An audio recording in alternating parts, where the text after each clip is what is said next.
to Tycoons of Small Biz, a podcast where small business owners are celebrated as the backbone of the American economy. Each week, we introduce you to tycoons who share their stories and advice so that small business owners may learn from their experiences. Tycoons is powered by Backbone Planning Partners. Join us now as our hosts connect you to today's Tycoons. Good afternoon, Tycoons, and welcome to today's episode of Tycoons of Small Biz. I'm your host here, as always, Austin Peterson, coming to you live from Phoenix, Arizona.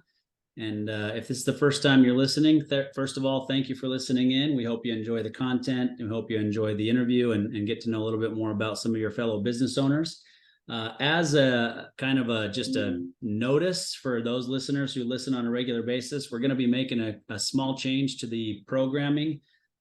Sometime between now and the end of the year, we're gonna change the focus and give more advice rather than just learning about business owners' stories. The stories have been great. We've been doing that for about 3.5 years, and they've been well appreciated. And there's certainly some advice that we take along the way, but we've decided to focus on the advice that small business owners desperately need. And today's guest is definitely going to have some of that advice. And so I'm excited to have Corey Harlock, creator of KeyHire Solutions, joining the program from Katy, Texas. Corey, welcome to the show. Yeah, thanks for having me. Yeah, excited to kind of dig in and obviously tell your story, but I know that you've got some great advice for some of the small business owners that are out there listening and some things that they can learn from your background, which I think is great. Before we kind of jump in, I want to read your bio. I don't typically do this, but I think the way that you wrote this kind of just really speaks to who you are as a person, but it also speaks to why you created what you've created here at KeyHire. So I'm going to just jump in here. It says, after many years in the hospitality industry, I decided to switch paths and joined a large recruiting agency working with businesses of all sizes. I enjoyed my work and felt fortunate to work with such a wide variety of clients. However, I never felt totally at peace in agency recruiting. The fees were too high, the value of the service was too low, and the large cost essentially excluded smaller businesses. It was a never-ending cycle of trying to find companies that could afford our service or were desperate enough to pay the high price tag. As an entrepreneur, I knew there had to be a better way. My goal was to create a business that would benefit the people that could use my help the most, small business owners. The result is an affordable, comprehensive service that takes talent acquisition and planning off of business owners' plates and enables them to focus on the day-to-day operations and growth of their business. As a small business owner myself, I know time and commitment it takes to be successful, and I'm proud to offer a service that improves the lives of business owners nationwide. So Corey, I think that kind of spells it out, and we'll dig in a little bit more. But before, if you'd like us to know anything more about you personally, we'd love to hear it. You know, if you're married, where'd you grow up? Do you have any kids? Any of those sorts of things. Yeah, sure. I can give you the 30,000 foot overview. We're Canadians. I'm originally from Toronto. My wife's from Montreal. She's a native French speaker. We were living in Calgary, Alberta, like every other Canadian who is here in the Houston area. And we moved down here because of her job. She used to be in oil and gas. I had an agency going up in Canada. I just closed the doors when I left there. I came here. We brought 2 small kids along with us at that time. My son turned 1 here, so my daughter would have been 6, and now they're 15 and 10. I joined a little operation called Vistage when I got here. I had no idea what Vistage was. I got almost hoodwinked into joining it. And I kept telling my wife, I have no idea why these people keep talking to me or what they're trying to do, but it sounds cool. So I went to a few meetings and ended up being a founding member of a group. I think I was in that group for 3 years, 4 years. And that group essentially helped me build KeyHire. When we arrived here, my wife was able to work because she got her work permit, at point of entry. I had to wait for my work permit, so I was a stay-at-home dad for 3 or 4 months. And I joined this business group, and I wasn't even in business, And I went to work for an agency that was here, and I did that for 2 years while I developed KeyHire.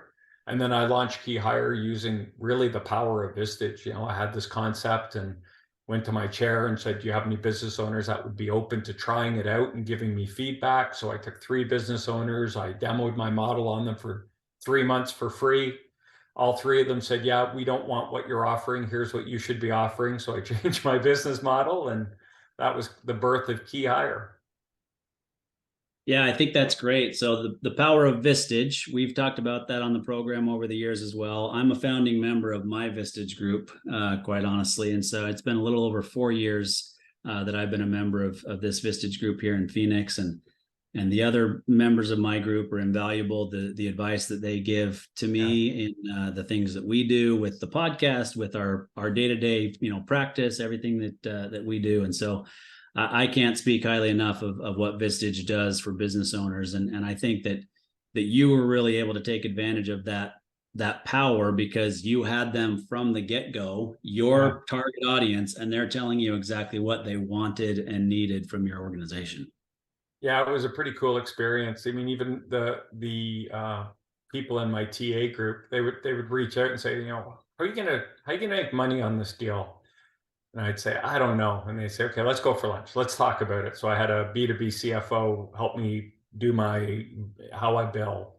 I had an EOS implementer talk about how to deliver it. Just all these wonderful people kept kind of taking me under their wing and asking me questions about, well, it sounds like a neat concept, but how are you going to work? How is this, or how are these different aspects of it? How are you going to deliver it? How is it going to work? And at that time, I just had an idea. So by spending time with them and leveraging their expertise, I was able to develop this really cool, unique model that seems to work really well. Yeah. So what's the time frame? How long have you guys been in business now then? 7 years. Okay. Yeah. So, I mean, obviously you've already kind of beat the odds, so to speak, in terms of statistics. Not that it can't still go horribly wrong, right? Because there's still that risk, but getting past that first 5 years is a huge accomplishment for any business owner. I think so. I think finally the model is 95% what it's going to be moving forward. It was ever changing for most of those 7 years. Bigger swings in the beginning, obviously. And then as you move, right, you start getting narrow and narrow and narrow. And I think I've found that sweet spot in what we do, how we deliver, who we want to work with, how we can help them. So it gets more fun as the model gets better.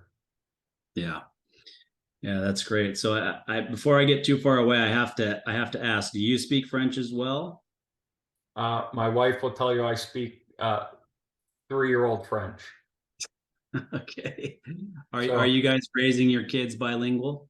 My daughter is kind of there. I know enough French to know when they're talking about me behind my back, and trying not to know they're trying to keep it secret. I can figure out when they're talking to me. But I mean, my wife's family, they're French first. So when we spend time with them, it's French, and it's sink or swim, right? So you and they're very patient.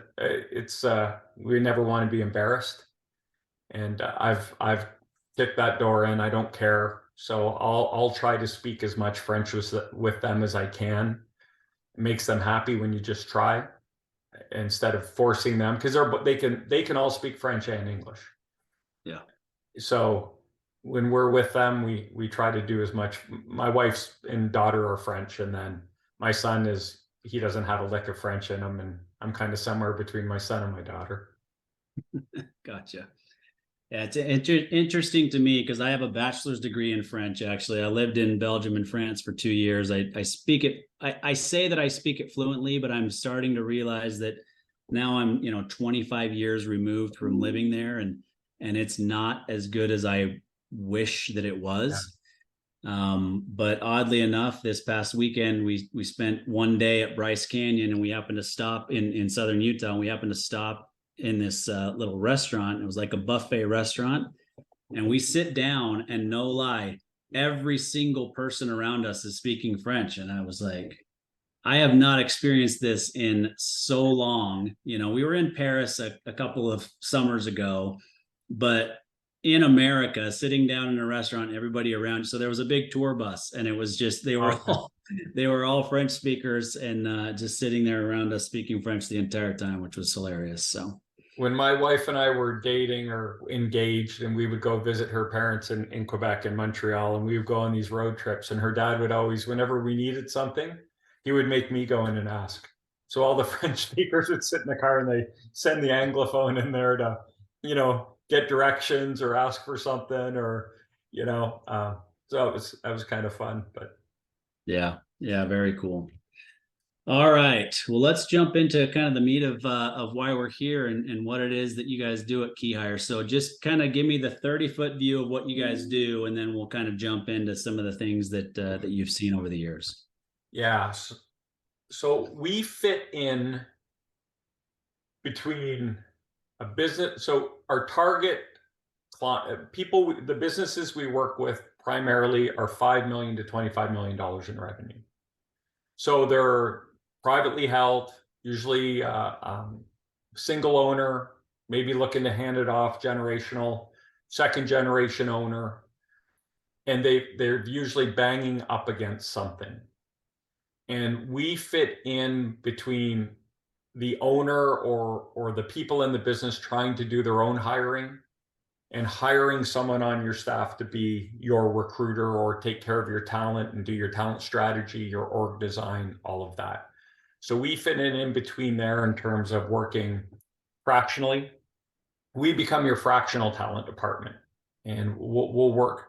Part of what we will always want to do is build a strategic plan and vision for the business owner, because one of the biggest mistakes business owners will make is they'll hire for their current needs. And so they'll bring someone in, invest in them, and then 6 months from now, they're out of their depth, right? The business outgrows their experience and their ability. So we want to put together a strategic view, a strategic vision for them. We have a holistic approach to it. We can see the business, we can see the leadership, we can see the operation, we can see the market. And so we kind of just sit in there and help them build a team that can get them where they want to go. Understanding what their goals are, what they want to do. Is it an exit? Is it double their business? Is it $10 million more in revenue in X amount of time? It can be whatever it is. So we want to understand what those goals are. We want to understand the business almost as well as the business owner does. And then that is our launch pad to go in and help them kind of understand what they need in terms of talent, and then go out and acquire that talent as well. Yeah. So, I mean, I think anybody who's listening to this might, think they know what a recruiter does, right? And what you just explained is not what a recruiter does. I mean, a recruiter typically posts a posting, goes through, figures out, narrows it down to a certain number of candidates, and then presents those candidates to the company. And hopefully hopefully one of them gets hired, and then the recruiter gets paid. And it's typically a percentage of that first year salary. Am I correct in that? Yeah, and that's not at all what we do. We don't get paid to place. I hate that model. I hate the word recruiter. And as you know, we don't compete with those agencies, because agencies are really expensive. And the reality is, the feedback we've gotten from the majority of our clients that have paid the huge percentages to agencies are, we didn't get what we paid for. It was underwhelming. They didn't understand our business. So we only work with small business, and we've created a pricing model that is fair and equitable for both sides. We work on a retainer. It's a set retainer, no surprises. So we just fit in like a fixed cost on their P&L every month, and they know exactly what it looks like. And we guarantee the results in the delivery. Yeah. And so from your side, how do you price that based on what so in a discovery process, you go through with them and you kind of figure out what it is that they're trying to accomplish. And based on that, what it's going to take to fill that role, which then obviously fill those roles, right, to achieve those goals. And then you spend or you look at it and say, in order for us to help them accomplish that, it's going to take us this much in terms of man hours, and so our price is X. Is that fair? Yeah, no, I wish it was that complicated. It's not. I take a lot of pride in saying all of our clients pay the exact same, regardless of the position we're going after or the size of the business. So we have a 3-month engagement, we have a 6-month engagement, we have a 12-month engagement, and they are carved in stone. The cost is carved in stone, and there are guarantees attached to each of those contracts in terms of the deliverables. Okay, so flat fee, everybody pays the same regardless of what their needs are. And I will tell you, I have a client that we have a 75% re-engagement rate with our clients. So I'm on the second agreement with a client that no longer fits the definition of the dollar ranges that we're working with. You know, there's the expression, we're building an airplane while flying it. Well, these guys are building a rocket ship while they're flying it. And we put in one contract with them over $800,000 of base salary. If you want to break it down into agency, and these are 2 C-level positions and 2 senior analyst roles. And if you want to break it down into agency terms, they paid 5% recruiting fees for C-level roles in their company. Yeah. And that's, you know, that's at least a fifth of what you would typically pay, right? You could be paying considerably. So do the math. I mean, this isn't what they paid their one of the C-level people, but let's say it was a $200,000 role. They would have paid 60 grand for that. Yeah. They paid me, well, let's say less than that for all 4 roles. Yeah. Gotcha. That's the model, right? Because I have security built into my model, so I can offer it cheaper. Plus, we control the process from beginning to end, so it's actually easier. You know, one of our key tenets is to save business owners time. We do all the hard work. For every 1 hour our business owners put into the process, we're putting in 10, 12, 15 hours in the background, right? So on average, our owners put in anywhere from 6 to 10 total man hours per hire. Which is way less than what they would typically spend. Correct. Yeah. Yep. Yeah. So we just take it all off their plate. And because we're integrated in the business and we're fractional, we run it. Like, we run the whole program. They just show up. Literally, we schedule it. We give them the agenda. Here's how it's going to go. They just show up and say, I like them. Let's hire them. We talk about the offer. We negotiate the offer for them. We get the signed offer, agree on the start date, and hand it back to them. Yeah. Yeah, I love it. I mean, I've never been a big fan of the recruiting model myself as a business owner or as a recruit, quite honestly. I mean, I've been on both sides, and, you know, it just shocked me when I was the one being recruited. And at the time, it was a significant role. It was a significant base salary. And when I found out what the recruiter got paid, I'm thinking, well, if they hadn't paid them that much, they could have paid me this much more, right? I mean, it's just, it's a crazy way of putting it, because those percentages are high. I mean, like you said, we're talking somewhere between 20 and maybe even 50% on the high end of the salary. Yep. As a recruiting fee. Yeah. And, you know, for me, it's kind of square peg round hole. When my motivation, I always say this: if you ever walk into a recruiting agency and hear this, you know, I'll buy you a cup of coffee, right? But you never hear this in a recruiting agency. Let's go out and make a difference in our clients' lives today. What you hear is bill, bill, bill, bill. Place. Now, when my motivation is to place people so I can get paid a huge fee, and your motivation is to get the best person, I don't know if those two align very well. Yeah. So we remove all that. The first client I ever signed 7 years ago, a guy named Kevin. And I brought him someone who was out of, like, a little higher than the range we had agreed on, right? He goes, well, of course you want me to hire him. You get paid more. And I said, Kevin, no, I don't. And he was like, Oh, you're right. That's right. Neutralize the whole conversation, right? He hired him because he was just the best guy for the job. And it didn't, my goal is to get him the best person, not make as much money as I can. So it didn't matter that he was a little over the range we had talked about. It affected nothing in terms of me or him. It was just, are they worth that? And if they are, then let's put an offer together and get them on your team. Yeah. I would much rather work like that, where you're a partner with the owner and you're both working to improve their business and the people in the business. Yeah.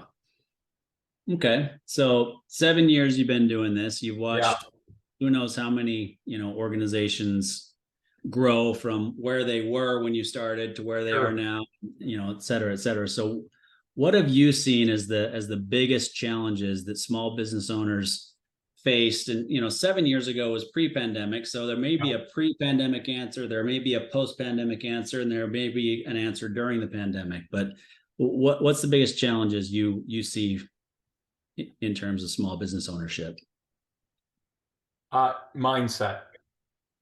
So there have always been 7 candidate drivers for why people will take a job. There's only 7 reasons why they will take a job: title, money, incentive or bonus, benefits, 401k, PTO, and schedule. Those are the only things you can offer anyone, right? Yep. People say culture, but that's just like a benefit of that. You can't negotiate culture. You can't say, well, we'll change the culture if you come and join, right? Those are the only things I can negotiate with you on. Those have changed dramatically. It used to be money, title, vacation, right? Now, the number one question I get asked are, what do the benefits look like? What's the schedule? Is it hybrid? Is it in office? Is it remote? And then it would be cash. And I spend a lot of time talking about the correlation of what that is. So however you set up your office is fine. You can set up your office to be whatever you want it to be, but you also have to understand the repercussions of that. So for example, if you have a role that is a flexible role, meaning the people don't have to be in the office to accomplish that role. So if I'm working a machine on the floor, that's a non-flexible role. I can't work that machine from home. But if I'm doing accounting or marketing or sales or IT or whatever it is, name it, and you require people to come in the office. I have this conversation with my clients often, and it's around, so it's really pretty simple math. So if we're looking at people to come in the office, we're looking at a 10-mile diameter around your business. So how many people do you think there are in that 10-mile radius that can do the job you're looking for? So for argument's sake, let's say there's 100, and you want them to be in the office Monday to Friday. So that 100 just went down to 20, because only 20% of the population are willing to go into an office for a flexible role, right? So now what are the odds that the best person that can move your business forward is in that now 20% of 100, right? So we've chopped a lot of people out. What are the odds that the best people are still remaining in that 20? And then of those remaining people, how many actually want to come and work for you? How many are unhappy enough in their current role or not getting what they need in their current role to come and work for you? So when you get down to it, that number could be like 5 people that you can even talk to, that would even entertain a conversation. And we don't know if they're the right people or not. And because you're requiring them to come in the office, they're going to require a 20% premium to make the move, right? They're going to say, so I'm at 80 now. I'll come and work in your office if you want, but I need $100,000 a year. They're not going to do it for 85. They're not going to move. So it's that mindset about understanding. If people are coming from a hybrid schedule to an in-office schedule, they're going to want a premium. If they're coming from in-office to in-office, they still might want a premium because they're probably looking for a hybrid role. But if they're coming from an in-office or a hybrid to a full remote, they might even move over laterally. So there's premiums on these different types of schedules that people, business owners some of them get it and some of them don't. And that's a hard conversation. And if your benefit package isn't great, you can offer someone a $10,000 a year raise, but when they do the analysis on the benefits, they're actually costing them more than $10,000 on your benefit plan. Well, who's going to take that job? Because the raise actually becomes a deficit. So how do you level them up? Well, it's a real simple answer: cash, right? You give them a stipend to cover that benefit. So there's a lot of different factors at play when you look at these kind of drivers behind why people are looking and what they're looking for. And if you can put the right plan together and you can work with a business owner to understand what those hurdles are moving forward, and you can put a plan in place to overcome, you can get almost anything done. You just have to be willing to understand what people are going to challenge on and where they're going to challenge on, and what you're willing to negotiate on and what you're not willing to negotiate on.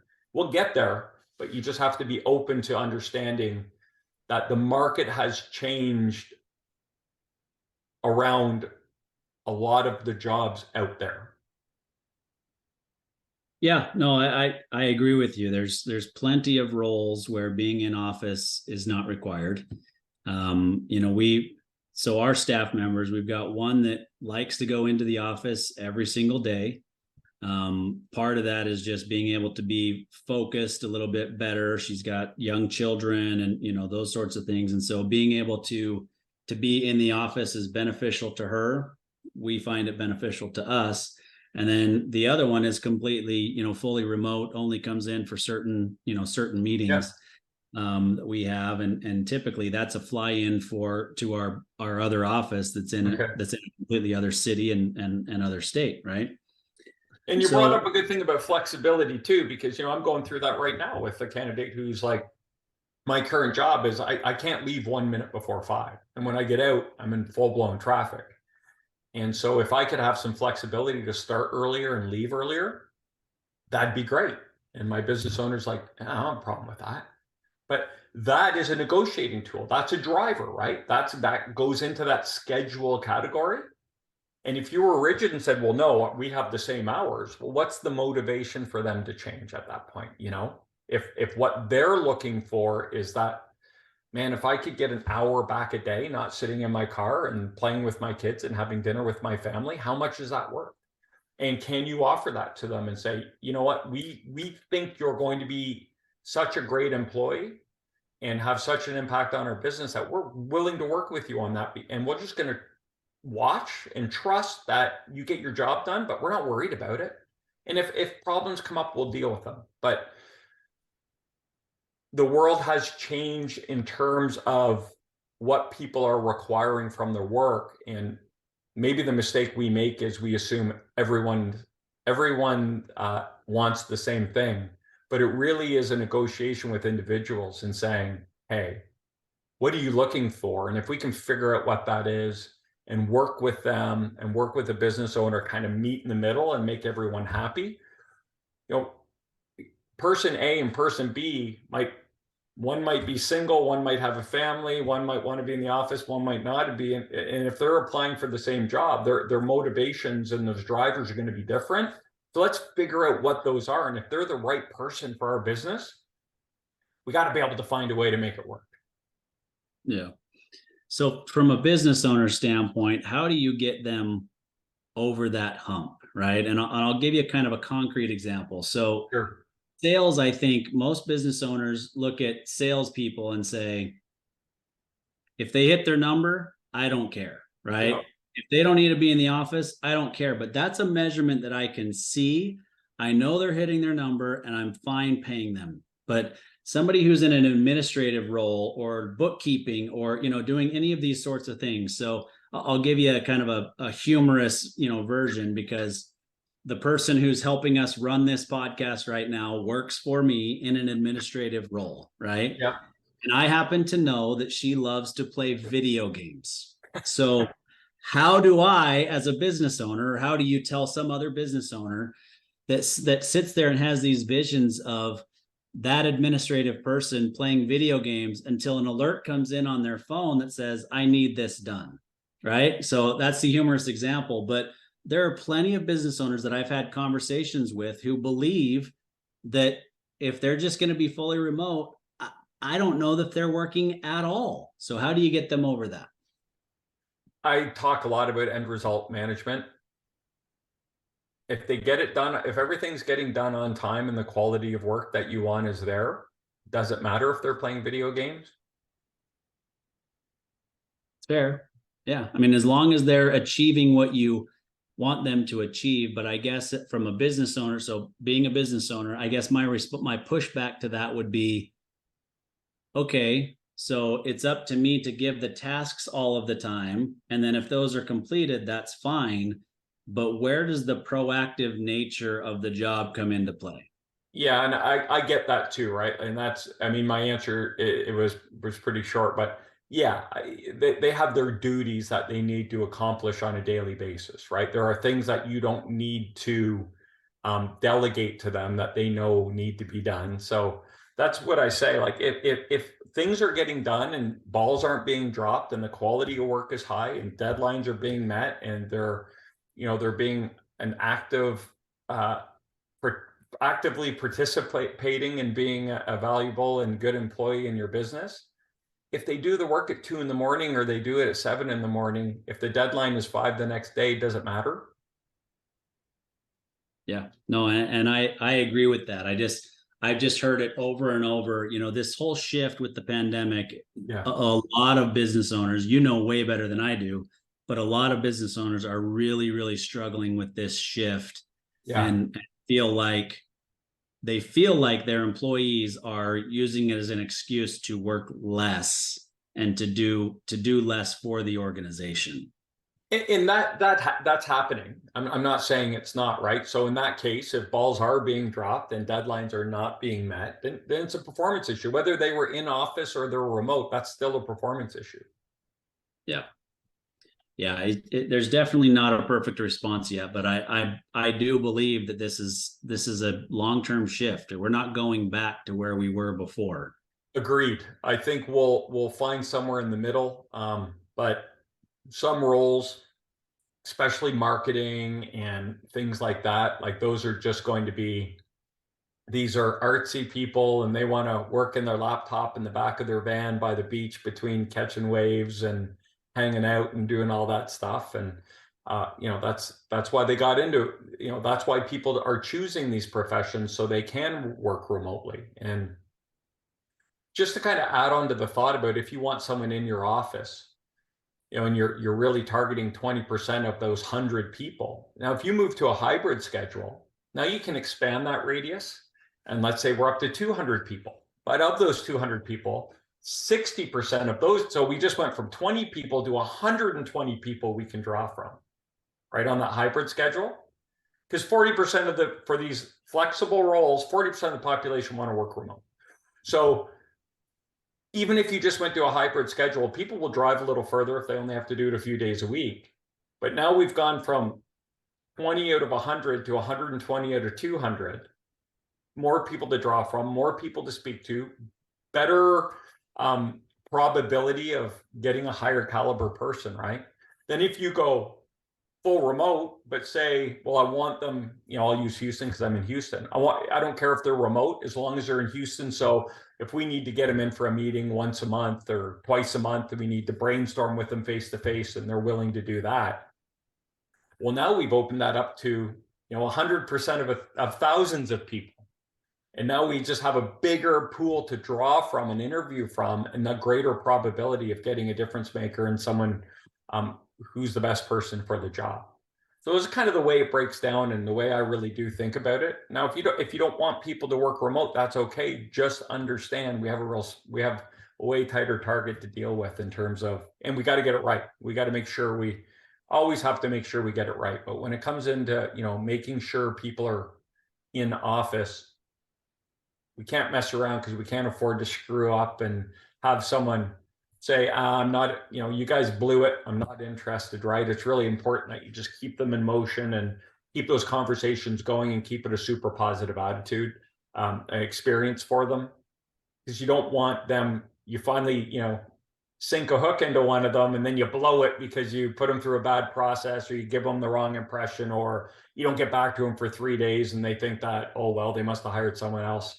And once they kind of get there, you can't bring them back off very often. So you got to keep them engaged. Yeah. Yeah. I mean, I think the key point from a business owner's standpoint is the point that you made about enlarging the pool of quality candidates, right? Because if you're stuck with those few people who live within a radius of your office who are going to be willing to make that drive, you know that it's possible that you could get somebody better by being a little bit more flexible. And I think that that's probably, from a business owner standpoint, that's where they probably finally get over it and realize, you know what, you're right. I can get the better person by just being a little bit more flexible. Yeah, and I mean, we can look at history and we can do all kinds of things, because of course they think, well, they're not gonna do the work and they're gonna, take advantage of us. But if you find someone who's been working from home for the last 3 or 4 years and they have a history of success and advancement and are doing a great job, and you can kind of glean that out through doing a really effective interview process, the odds of them turning into a horrible employee are really low, right? Good people that are good employees, if they've been good employees at the last 1, 2, 3 companies they've worked at, and they have this history of success and progression, the odds of them coming into your company and like doing a 180 and becoming a horrible employee are really low, unless we really mess it up. Like, unless we as employers give them a reason to do that. And we don't, generally we don't, right? So it's just looking at those histories. Like, there are ways, everything I do is about maximizing probabilities. You're never going to get it right 100. You're never going to be 100%. We're dealing with human beings and shit happens, right? Like, we don't know what people are going through in their lives. We don't know what the business is going through. If you don't go through the right process, maybe you didn't hire for the right, you hired for the experience you thought you needed today, but 6 months from now, that's not the experience you needed. And now you're having a hard time fitting someone in or finding a place for them, right? So, or they go through, life happens on their side and they're going through a rough patch, so they're not totally engaged in work and having to deal with it. So all we can ever do is maximize the probabilities of getting it right. And by going through a really good hiring process and a very structured and timely process, and getting that right, sourcing the right people, then putting them through a great process and giving them a great experience. And we have an over 90% success rate with the people we put into businesses. And when someone calls me and says so-and-so didn't work out, my head explodes, because I'm just not used to it, because we painstakingly, we have a process that just over time has evolved, and it's proven to be just super effective. And if people want me to get away from my process, I'm always like, no. This works. Like, I know this works. And if we want to get this right, like, let's follow my process, because this is what we do every day. And we've refined this thing and boiled it down and got it to the point where if we follow it, there's a good probability this is going to work out. Yeah, no, I think it's a great approach. So, you talked earlier about, and you mentioned it here just a second ago, where, an organization typically hires for what they need right then, and they're not taking into account, where are we going, right? So, why is it important for an organization to understand what their organization looks like, right? Their org chart, if you will, and then the strategy for going forward, so that they can couple the two together? Yeah, so that's a really cool question. And we've developed kind of the cycle of what we see in business owners, right? So if you go right to the end, it's the mom and pop shop, and they're like so busy. They've run out of capacity, meaning the business has outgrown the ability of the leaders in the business, right? So this is like right on the left side of the chart. When you start a business, you hire your neighbor, you hire their buddy, you hire your in-laws, and everyone takes a job, whether they're qualified or not, and away we go. And somehow you get successful and the business takes off and everyone is overwhelmed. So that's phase one for us. And we call that kind of the paralyzed business owner. They know it's not working. They have no idea why, right? If you use a car analogy, the wheels have fallen off the machine. Like it's broke down and the only input they have is time. If we just all work harder and longer, that's the only way we're gonna deliver, right? Quality is suffering, on-time delivery suffering. They're at risk of losing clients. They can't take new clients because they can't support them, right? Everyone's doing everything. It's like a bit of a fire drill. So that would be phase one for us. And that's the business owner that we kind of categorize as a paralyzed business owner. I know I have a problem. I have no idea what it is. Then the next phase is kind of that unsure business owner. So they have leaders that are executing, but they have areas of their business where they're underperforming, and it's oftentimes a legacy employee who's been with them for like 20 years running a department. The business has surpassed their experience and capabilities, and they're just really struggling. But no one understands why. Like no one can point and say, we have a problem right here. So that's kind of that unsure business owner, like, hey, most of my business is pretty good, but this department's really suffering. And like, this person's been with me forever and I don't know what's going on with them, right? So we call that kind of like the flat tire. You know, you don't, all four tires haven't fallen off, but you got one wobbly tire on there, right? So then the next progression is the curious business owner, where it's like,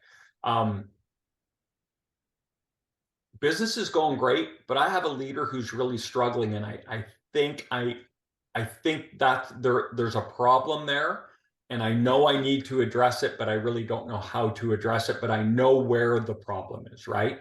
It's not like I have a problem and everything should be great, but it's not. But they recognize, I'm curious, like, why isn't my sales team doing what they're supposed to? I think my sales manager might be overwhelmed or underqualified to get me where I want to go, right?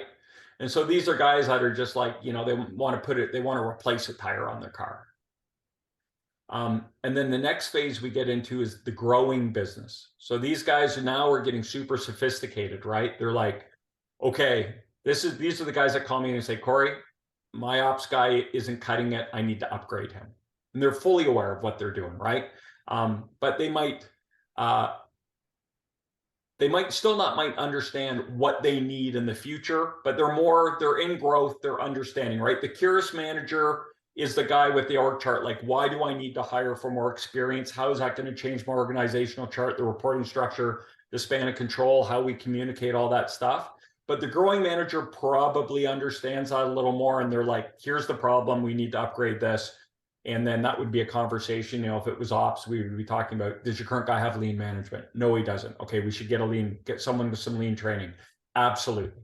Right. So they're kind of now understanding. And then the final phase is so, these guys are like upgrading their wheels. They're getting low profiles put on their car, right? Like they're not just changing a tire, but they're like, hey, we need to keep getting better wheels on our car so we can go faster, go farther, right? And then the final phase that we've outlined is the strategic business owner. And these guys are like, we're growing. We're growing. We know what we need to fill in. We just need you to start plugging holes for me so we can sustain that growth, right? And these guys are like adding wheels and gears to their car, right? Like they're putting a new engine in their car. They're putting the best tires they have on it, and they're just rocket ship to the moon. So those are the kind of the 5 phases we've identified. The paralyzed, that's like all hell is breaking loose. I don't know what to do. All I know is I'm working a ton and it's not getting any better.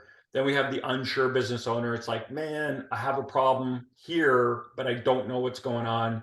Then we have the curious, and that's a problem. I think I need to upgrade, but let's talk through it. Then we have the growing, right? Like, okay, I'm very clear on where my problems are and what we need to do to fix them. Then we have the strategic. It's like, just start plugging holes for me so we can keep moving. So that's kind of where we are, right? So whatever phase of that growth they're in, they are more open to, the business owner who's paralyzed. is not generally open to an org chart conversation, right? They're just like, and they generally have this belief, if I could just hire one person, my life will be better. And so that's a conversation that's where we start saying, well, let's look at this, because if I do your org chart, you're sitting in 6 seats on this thing, right? So let's get you some support. Let's start filling these holes in for you. And then they start going, oh, okay. But then, Mr. or Mrs. Business Owner, how does your behavior have to change? If I get you a really talented leader in this department, you got to let them do what they do, because there's a possibility they might know how to do it better than you do. And not that you don't know how to do it, but you might be limited in experience on how to do it. So they might bring some new ideas to the table. That's why we're hiring them, right? We're hiring them to bring in process and procedure that will enable your company to grow. So you got to get out of the way and let them go, let them do let them flex their muscles. I don't know if I answered your question, but I think I might have. Yeah, no, you definitely did. It's interesting. Speaking of Vistage earlier, I'll go to Vistage meetings from time to time, and discussions like this. It may not be specifically around talent management, but growing an organization, right? Which obviously almost always includes additional talent that's being brought into the organization. But it shocks me how often businesses do not have an org chart. And, I've made recommendations before in Vistage meetings to say, get a whiteboard, put together your org chart, but then also put together your future org chart and use that as a way for you to visualize where you're going.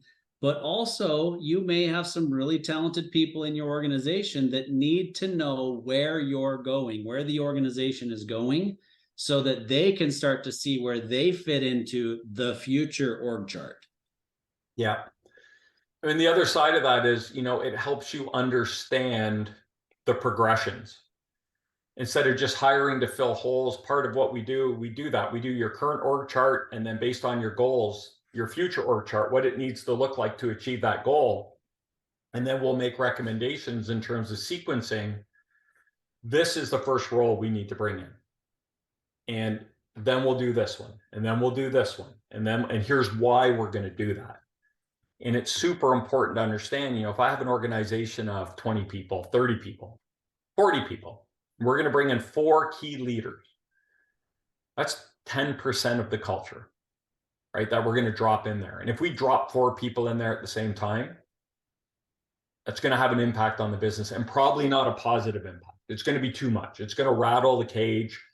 It's going to make people question. People will get afraid. Some people will be empowered. Some people, there's a period of adjustment. So as you bring these people in and kind of let them settle and let people get used to it, you can't just start hammering in these, high value leaders to change everything in every department all at the same time. You kind of have to ease people into it and communicate it to them and explain it to them. That's a big part of what we do as well. Let's talk about sequencing. My personal philosophy is, we don't want to hire a team and then bring in a leader and say, hey, you're going to love it. We just hired your whole team for you. We think they're going to be great. And then that leader looks at them and goes, I probably wouldn't have hired any of these people.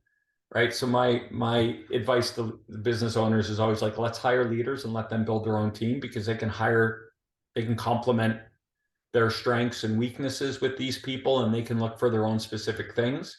But hiring a team and then bringing in a leader and saying, hey, we're going to empower you to make a difference. By the way, we just hired your whole team for you before you started.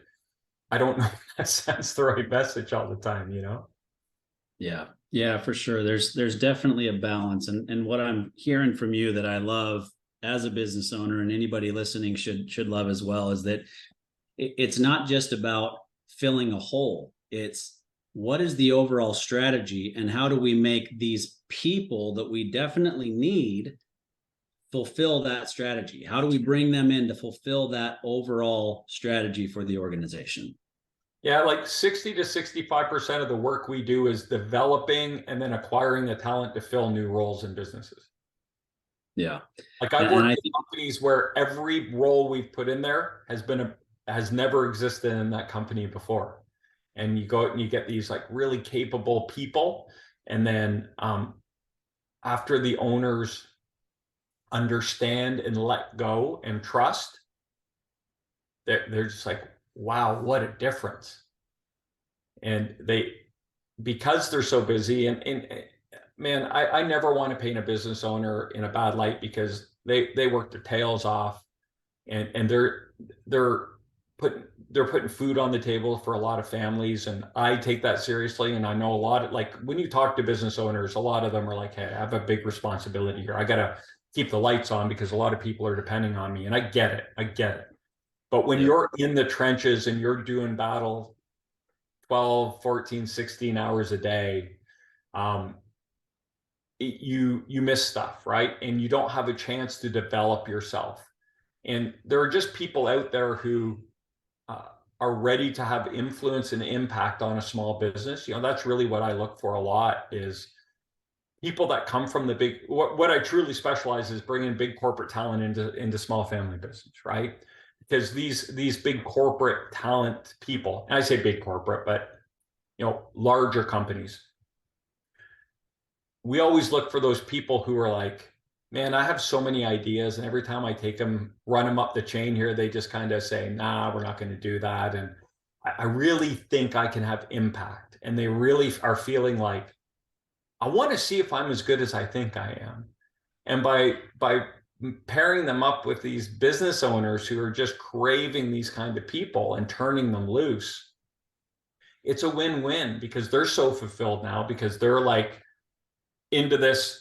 They've learned and they've been lifelong learners and students. And now they're in a situation where if they want to influence and affect the business and make a difference and make a change, they just have to knock on one door and say, hey, I have an idea. And these small business owners can go, let's try it. Or I have a concern, or we've tried it before and it didn't work, right? But there's always at least now a conversation, and it's an A-B. It doesn't go up and get watered down and come down, and your idea no longer looks like the idea that you presented. And so these people coming in are really fulfilled and excited and feel valued and validated, right? Because they're doing great work. And for a business owner, that whole act like it's your own business, I'm not a big fan of that. But I am a big fan of be responsible and do what you can do, and let's do this together and make it better. And business owners, once they experience that, they understand it, and they're like, man, this person is really good, and they know a lot, and I can learn from them, and they can learn from me. And so let's make this better together. And that is kind of the coolest part of doing what I do, when you start building these like true leadership teams and partnerships, and you see like the paralyzed, unsure, curious, growing, strategic. I look at a lot of my clients, and I've worked with some clients for 7 years. I have some that I've been with for 5 years. I have some I've been with for 2 years. But I look at those categories, and they all started with me in the paralyzed and unsure categories for the most part. And now some of them are in the growing, some of them are in the strategic. And so by placing these people in there and working with them to identify and doing the diligence to get it right, you don't even notice, but you start just kind of moving through these categories in a really impactful and meaningful way. And everyone's life is better for it. Everyone is happier. Everyone is more fulfilled. Like everyone in the business, even the hourly people are more fulfilled, because you have a leader in there leading their department who is passionate and excited to influence and wants to train them and wants them to be better, and is bringing ideas to them that no one has ever brought to them before. And you just see this kind of, the rising tides raises all boats kind of mentality in the business. And that's what's really cool about what I do, is over the long haul, going back and seeing the progression, and seeing all this play out and happen. Yeah. I think that it's, for me, I'm in the same boat as you. I mean, we work with small business owners day in and day out. We are small business owners. We work with them day in and day out. Yeah. And the most rewarding part of what we do is seeing that light bulb go on, and then realizing, oh, wait, I can do it this way, right? Because Yeah. the different stages that you spelled out, so many different businesses get stuck at each of those stages and then never progress beyond that stage because they're not quite sure how to do it, or they're not willing to take the next risk, right? I already started the business. That was a big risk. Yeah. Now you're asking me to take another big risk to either my income or taking out a loan or, all these sorts of things to kind of continue to grow. I've never paid someone that much money before. Yep. Or I did one time and it blew up in my face and it was those guys aren't worth it. Or, the people with, like, I've tried it and it's not worth it. There's so much stuff there. Sometimes a lot of unpacking to be done, right? And just kind of building that trust. Yep, for sure. So I think it's extremely impactful, so much so that I think actually I'll invite you to come back on another episode in the future, because I think we could actually break down the different things that you're doing to where we can share concrete advice with business owners that they can learn from and realize, oh, you know what, that is me. And that kind of gives me an idea of what I need to do, but I probably should reach out to Corey, right, to help me get to that next level. But regardless, people who are listening that are business owners need these types of conversations to spark what they may or may not even know they need to change in their business. I think that's the overarching kind of feeling is, these guys and women, men and women, they work hard. And you're right. They took a leap of faith, right? They laid everything on the line to do this. And every decision, sometimes they're cutting it close. Every decision is a make it or break it. Or do we get to turn the lights on tomorrow or not? And I get it. It's a big deal. And that's why I'm so unwavering on getting it right and not talking through these things and not pressuring. No, I will never tell a business owner, if they interview someone and say, well, I didn't think they were that strong. And I say, well, I think they are, you should hire them. Like you're just setting that up for failure, right? So let's have what didn't you like? Okay, well, that's not the person, but let's walk through it. So the next time we do this, we're kind of tuned in to what's going on. But it is a big deal. But once like I said, we try to get it right. We have a process in what we do. We have a history of getting it right. And when people see it the first time, I had a client say to me just the other day, so we interviewed someone, I'm taking them into deep water in terms of the role we're filling is someone he has someone who does this role, but they don't do it at the level of the person we're bringing in, right? And that kind of experience and talent costs money. So I'm taking them into some deep water in terms of that package. But what he said to me was, well, you're batting 1,000% so far, so I'll trust you. And to me, because he likes the person, he's like, I like them. I think they would do an amazing job for me. I don't doubt it for a second, right? But when someone says to you, you haven't steered me wrong yet, so I'm going to trust you.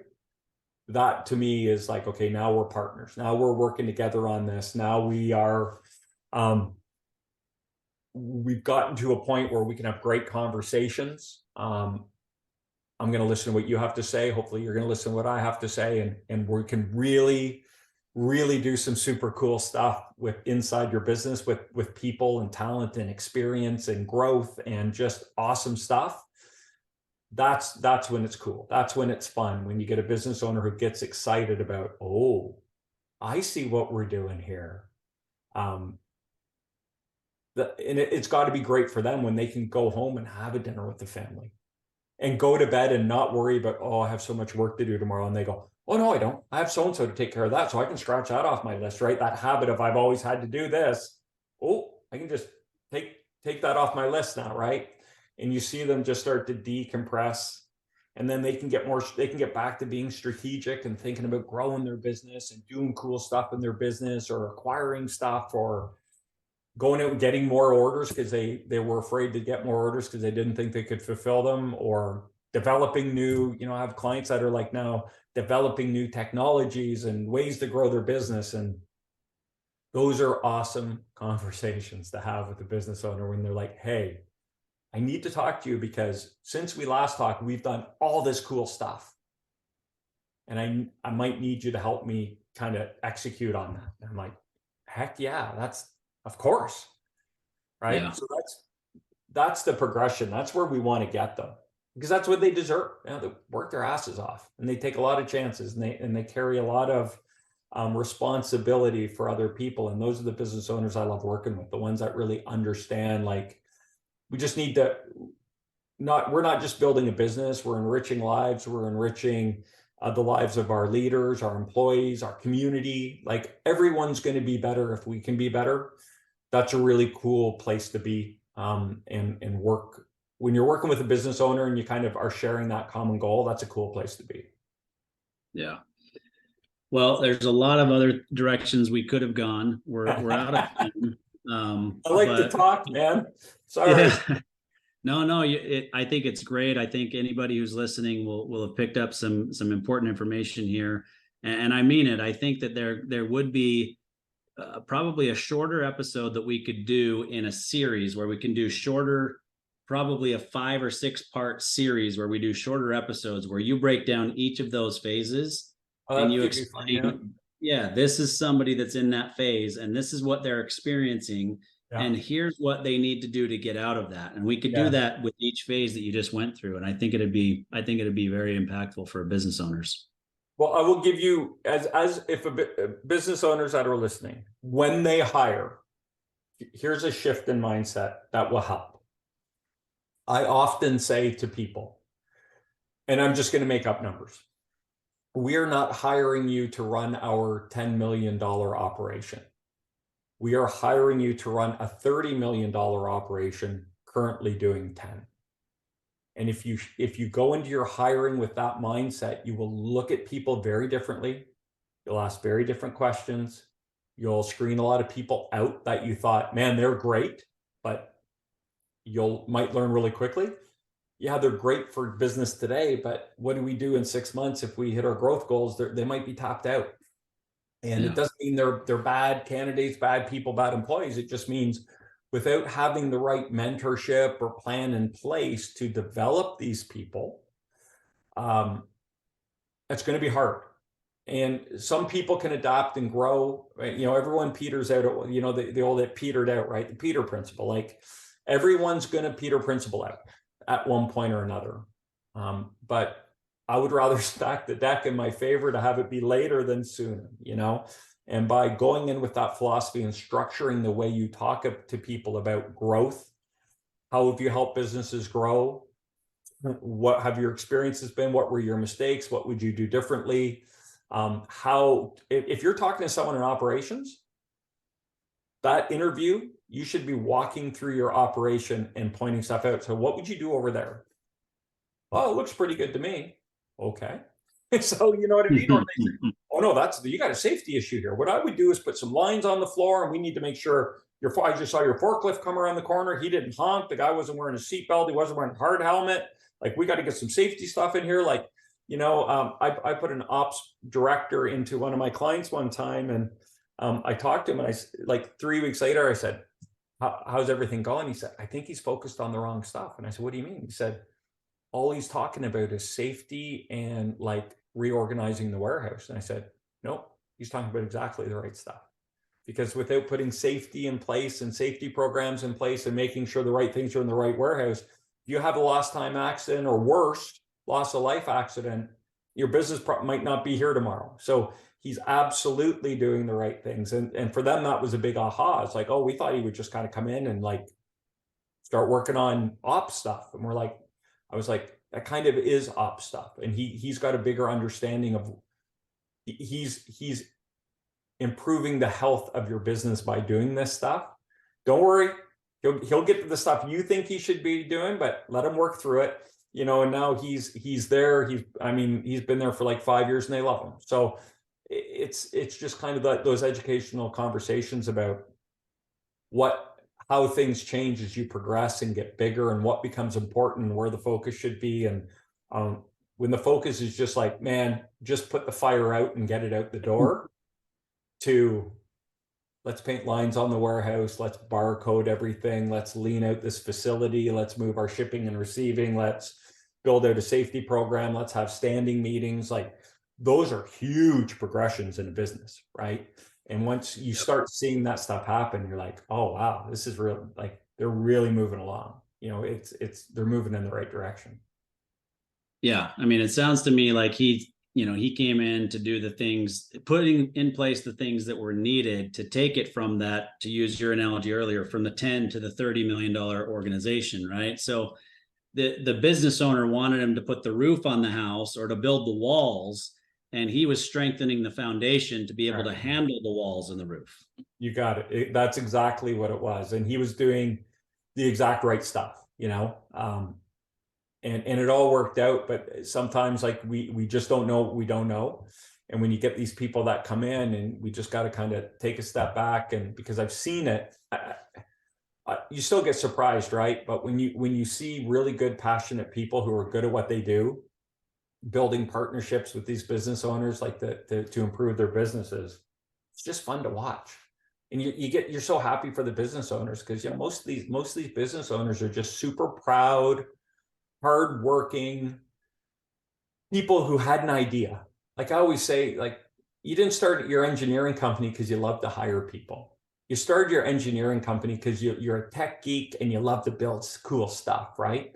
And hiring isn't why you do it. And talent isn't strategy and org charts. That's not why you started this business. And the fact that you're struggling with it is okay, because it's not what you do. Right? Just like I'm not going to walk through there and tell you how to better engineer your products. That's not what I do. But what I do is talent. And so leverage me and utilize me and get as much out of me as you can, because I can help you just as much as that new ops manager, or director of sales, or controller, or whatever we're doing. You know, we can all help in our own way. Yeah, absolutely. All right. Well, we're out of time, Corey. So last thing I'll ask of you is just tell people where they can find you. What's the best way? Website, phone number, email address, LinkedIn, whatever. Sure. Yeah, you can. LinkedIn's a great way. Corey Harlock, CoreyHarlock. You can hit the KeyHire Solutions website, contact information. Or if you're a business owner and you just want to pick my brain, we have a free consultation. We always say, no weirdness, no sales. Like, we're a help first organization. So you just want to schedule 30 minutes and bounce idea. Like, I'm having this problem. What do you think? I'll talk to you. Right. We're help first. I will sit down and take time with anyone who wants to improve their business anytime, any day. And then if you like what you hear and you think, hey man, I think we could use your help, then we can talk about that too. But that's not the purpose of the call. It's not one of these bait and switch kind of deals. So yeah, the website and LinkedIn are probably the best ways to check us out for sure. Great. Well, thanks, Corey. Really appreciate the conversation and look forward to continuing it. Yeah, it's been fun. I hope I didn't talk too much here and bore you guys to death. You did great. Awesome. Thanks, Austin. Appreciate it. You bet. Thank you.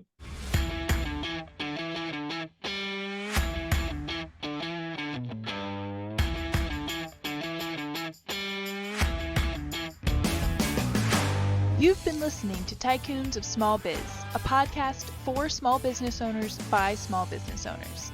Join us next week for an introduction to another great tycoon, and be sure to follow us on our social media channels for links to all of our episodes and great content.